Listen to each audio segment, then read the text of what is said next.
இந்த கார் கொடுத்த முதலமைச்சருக்கு நான் வந்து ஒரு பாட்டு வந்து பாடி டெடிகேட் பண்ணலான் இருக்கேன். மாண்புமிகு பேரவைத் தலைவர் அவர்களே, மாண்புமிகு முதல்வரே, ரொம்ப மகிழ்ச்சியா இருக்குது.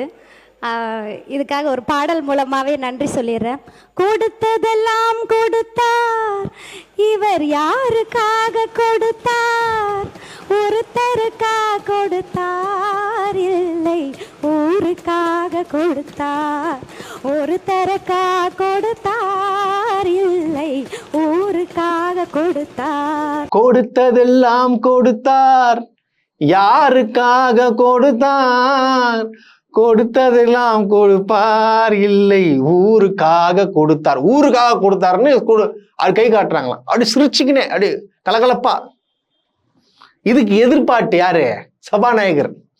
சொல்லத்தான் நினைக்கிறேன், சொல்லாமல் தவிக்கிறேன். ஐயோ, பல தலைவர்களை பாட்டு சட்டமன்றமா இருக்குது. பாட்டு பாடி கொண்டாடி மகிழ்விக்கிறாங்க. இப்ப சபாநாயகர் வந்து யார் சொல்லத்தான் நினைக்கிறேன் சொல்லாமல் தவிக்கிறேன்னு திமுக எம்எல்ஏகளை பார்த்து ஒரு கலாய்கிறாப்பள்ளியா. இது என்ன பண்றதுன்னே தெரியலங்க. அதாவது சட்டமன்ற அதாவது ஊரே இப்போ இந்தியாவே பார்த்துருக்கேன் போல இந்த மாதிரி நிகழ்வுகள்லாம் நடந்தது பார்த்தா. ஆனா எம்எல்ஏக்கெல்லாம் உட்காந்து போறேன், எல்லாம் கஷ்டப்படுறோம். கார்லாம் கிடையாது, சும்மா கார் கிடையாது. இது கூட இல்லை, இன்னொருத்தர் ஏன்ச்சு பின்னாடி பாருங்க என்னென்ன பேசுறாங்க. எனக்கு பார்த்தீங்கன்னா வேலை இல்லாமல் வந்துச்சு, கார் இல்லாமல் வந்துச்சு, அதனாலே எனக்கு லவ் ஃபெயிலியர் ஆயிடுச்சு. முதலமைச்சர் வந்து இப்போ எனக்கு வேலையும் கொடுத்து காரும் கொடுத்துருக்காரு.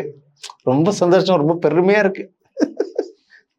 சத்தியமாக அந்த வீடியோ போட்டு காட்டுப்பா. கல்லூரி படிக்கும் போது காதல் தோல்வி, வேலையும் இல்லை காரும் இல்லை. இன்னைக்கு வேலையும் கொடுத்துருக்காரு தலைவர், காரும் கொடுத்துருக்காரு.